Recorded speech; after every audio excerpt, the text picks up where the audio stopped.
So tanggalin natin ha.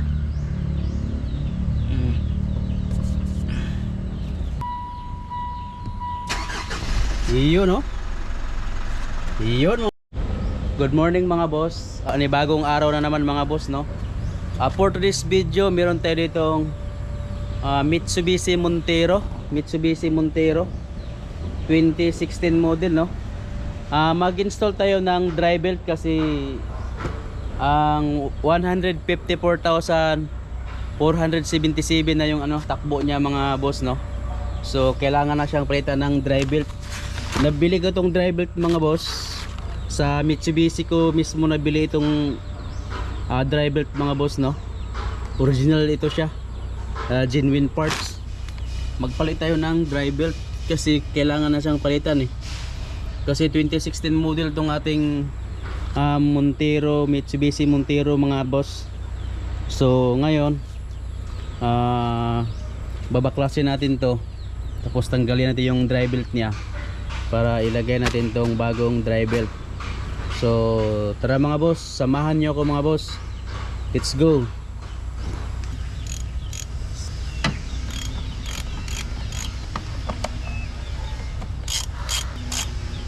Itong clip niya mga boss, may clip yan siya dito yan siya nakakabit, tapos may clip siya dalawa dito no, itong dalawang butas oh. So iganon nyo lang siya para hindi siya sagabal pag magluwag mag-ano kayo dito, ano kayo sa tensioner. Ito yung dry belt sa ano mga boss, compressor, aircon compressor no. Dry belt sa aircon compressor pro. Bago mo ito luwagan mo na to dito. Meron ditong luwagan mo dito para bago mo siya luwagan dito. So tara, luwagan natin dito mga boss oh. So maluwag na yung belt mga idol no. So pwede na ito tanggalin. Ganoon lang. Yun oh. Oh. Di ba? Oh, di ba? Tanggal na. Ganoon lang. Oh, so ayan, natanggal na. Natanggal natin mga boss. So natanggal na no. Iba ng kulay niya mga boss oh. Kulay brown na siya no.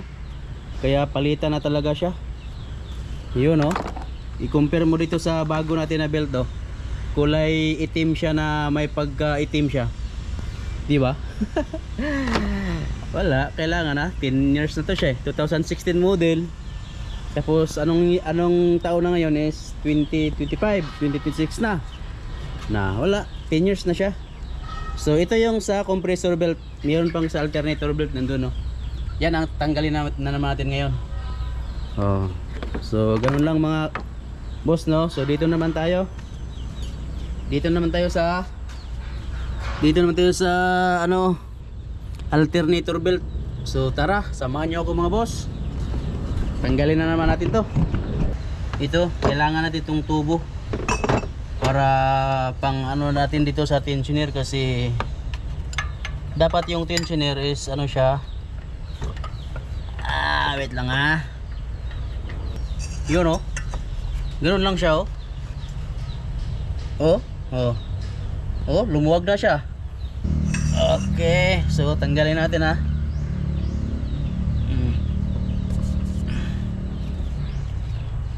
Yun oh.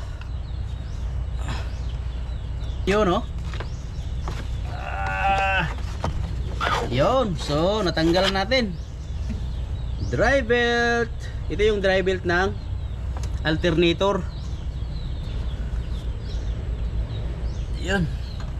Ito yung dry belt ng alternator, at saka ito naman yung dry belt ng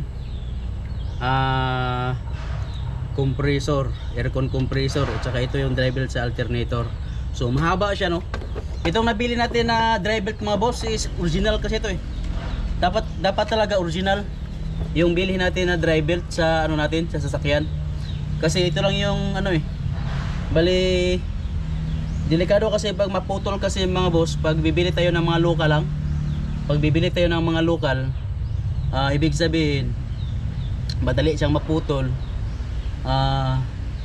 Delikado pa yung sasakyan nyo pag maputol itong mga dry belt kasi wala nang mag-charging sa alternator. Yun no. So tara, ikabit natin tong ating bagong dry belt mga boss. Ikabit natin. Yun no. Yun no. So ito yung sa compressor, kasi maiksi siya no. Tapos ito naman yung sa alternator, medyo mahaba siya. Yun no. Sukatin nyo muna, di ba? Oh, dito sa compressor yan. Ito naman yung sa technique no. Bago kayo maglagay, dapat yung mababasa nyo mga boss. Kagaya dapat nakaharap yung number or letter, nakaharap siya dito, mababasa mo siya. Dapat nakaharap talaga siya no. Yun ang technique bago kayo maglagay ng drive belt or timing belt. Pareho lang yan sila. Dapat yung nababasa ninyo mga boss. So ngayon is ikabit natin. So kung sinong huli na tinanggal ninyo mga boss, yun ang iuna nyo mag i-install, kasi di ba huli man to tinanggal natin tong sa alternator. Yun naman yung una nyong ikabit ngayon. Ngayon naman mga boss, ito namang dry belt sa sa aircon compressor no. Ito naman ikabit natin. Pero ganoon pa rin, dapat yung mababasa mo yung pangalan gano. Mitsubishi Mitsubishi, yun no. Made in Thailand. Made in Thailand. So original to. So tara mga boss, ikabit natin tong dry belt sa aircon compressor. So mahigpit naman siya no. Pero higpitan pa natin tong niya. Higpitan natin tong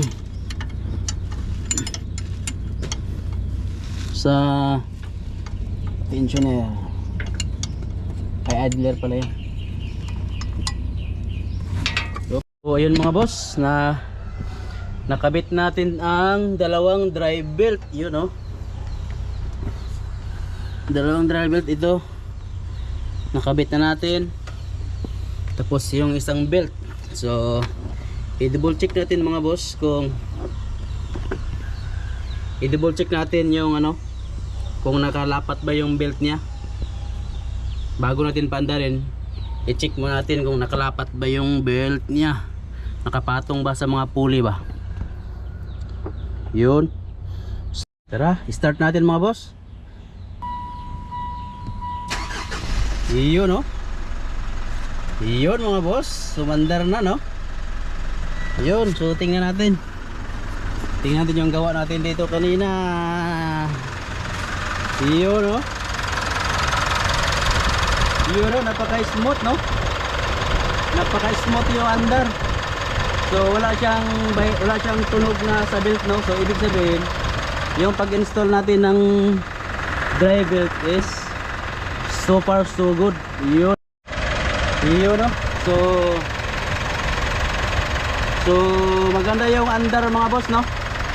Napakatahimik yung andar. Tapos ganda na yung belt natin no.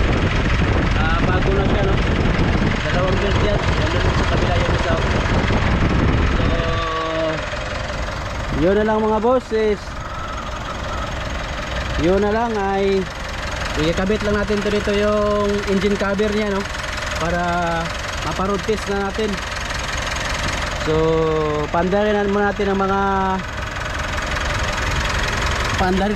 mga 5 minutes. Pagkatapos patayin natin, tapos pandarin ulit.